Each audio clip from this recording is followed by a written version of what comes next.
Okay.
Good morning, Ursuline Academy, and welcome back to another edition of UA Today. I'm your anchor, Dineth Galindo. And I'm your co-anchor, Lauren Robinson. We have a lot of exciting stories and news for you today, as in the Father-Daughter Dance, National Freedom Day, and the National Day. Let's jump right in. Ursuline Academy has many different traditions, one of the most famous traditions being the Father-Daughter Dance. Over the years, the Father-Daughter Dance has gained importance. But why? Well, in an interview with Mrs. Pica, she explains her beliefs as to why it has become so important, and she said this. I think the Father-Daughter Dance has been such a popular event here because it's become a tradition that the girls look forward to every year to have a good night to hang out with their dad and their friends. The dance floor vibrates on the whole hotel level because so many kids are out there dancing with their dads, and it's just a fun night to celebrate with their dads and their friends. If you are attending the dance, it is being held this weekend on Saturday the 3rd. We hope everyone has a fun-filled night with their dads. From something fun onto something cute, let's take a look at this week's animal for Too Cute Thursday. This week's featured animal is chinchillas. Chinchillas are native to the Andes Mountains in South America and are typically found in herds. Many people like to keep these adorable animals as pets, but they do require lots of work. Now that you've learned about a super cute animal, let's learn about a holy saint. Saint Ansgar, also called the Apostle of the North, was born in 801 near Corbie, France, to a noble family. During his childhood, Saint Ansgar joined the Benedictine Abbey of Corbie in Picardy to be educated. Starting in 823, Saint Ansgar had begun teaching in a monastic school in New Corbie, Westphalia. This is also where he had become his pastoral works.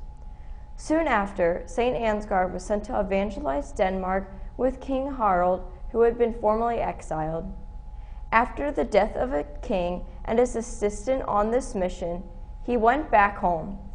After this mission, Ansgar, with the help of another monk named Whitmar, began to evangelize Sweden. Due to this mission, Saint Ansgar became the first person to preach the gospel in Sweden. Saint Ansgar had accomplished many things in his life, one of the more important being that he had become an abbot of Corbie and also bishop of the newly established Diocese of Hamburg. February 3rd is celebrated as the feast day of Saint Ansgar and is the day of his death in 865. Speaking of bravery and courageousness, let's talk about a special day called National Freedom Day. Today we celebrate National Freedom Day. On this day in 1865, Abraham Lincoln signed the joint resolution of the 13th Amendment to the United States Constitution. The 13th Amendment outlawed slavery, and it was ratified on December 18, 1865. Major Richard Robert Wright, Sr. was the founder of this holiday.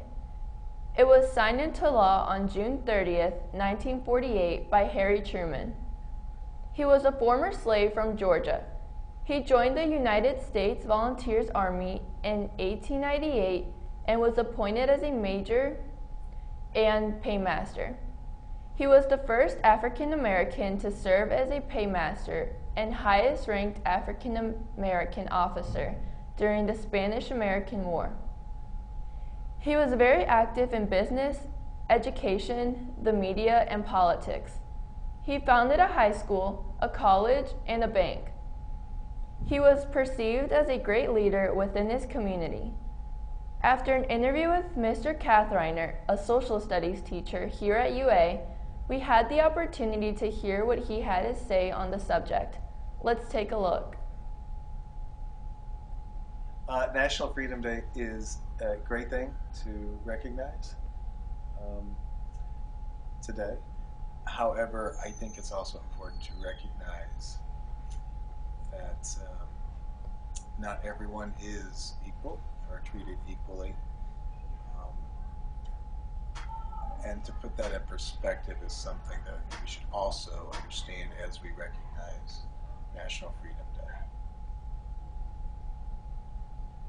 From a famous day to a famous person, now onto the celebrity birthday of the day.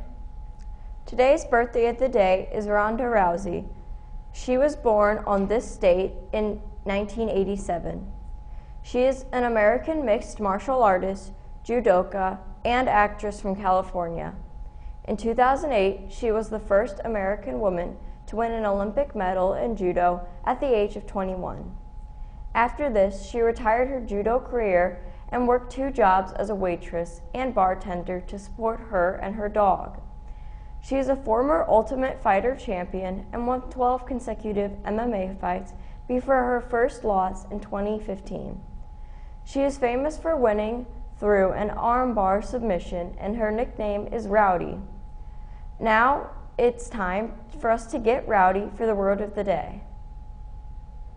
Today's word of the day is tincture. Tincture, depending on how you choose to use it, can be used as a verb or noun. If used as a verb, it means to be tinged, flavored, or imbued with a slight amount of. When used as a noun, it is a trace of something or a medicine made by dissolving a drug in alcohol. Now let's talk about a summer camp here at Ursuline. Every summer here at Ursuline, we host a camp for 7th and 8th grade girls called STEAM Camp.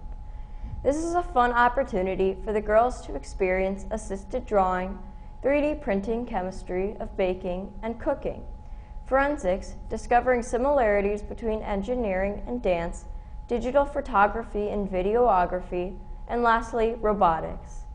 This will begin June 25th to the 28th, and there will be an online registration which will come out shortly, and the cost has not yet been determined. Let's see what Dr. Anderson has to say about this summer camp. What is the purpose of the STEAM camp? Well, STEAM stands for science, technology, engineering, art, and math.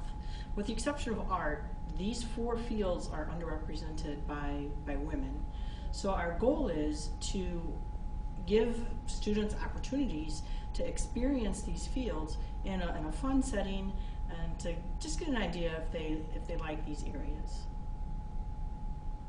Why should incoming 7th and 8th grade girls sign up for this? It's a great way to meet people. It's a great way to experience these fields, to see the relationship between the science and the math and the technology and the art and engineering. And it's all girls, so we don't have to worry about the distraction of boys and how they kind of get the attention. And they can just, be as nerdy as they want and learn as much as they want about these fields. Okay, thank you. Can you please introduce yourself? Hi, I'm Dr. Anderson, and I am the director of the Summer STEAM Camp here at Ursuline Academy. So if you know any girls who are entering their 7th or 8th grade year, be sure to tell them about this great camp to be a part of. Now let's talk about the delicious dessert.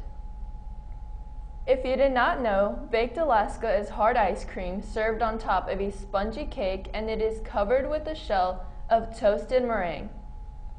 During 1867, there was a great debate going on about the possible purchase of Alaska from that of the Russians.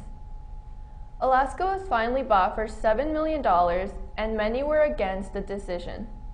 At the same time, there was a chef from New York named Enter Charles Ranhofer, who was known for naming and renaming different types of foods after celebrities or famous events. Because baked Alaska is almost freezing in the middle and toasted ever so slightly in a very hot oven before it is served, it seemed fitting with its name. So sit back, dive into this delicious dessert, and relax. That's all we have for today. Thank you for tuning in, and a special thanks to our crews behind the camera.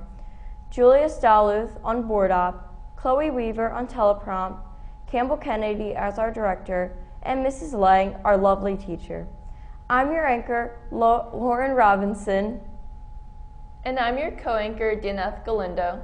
Reminding you to make the most of your day.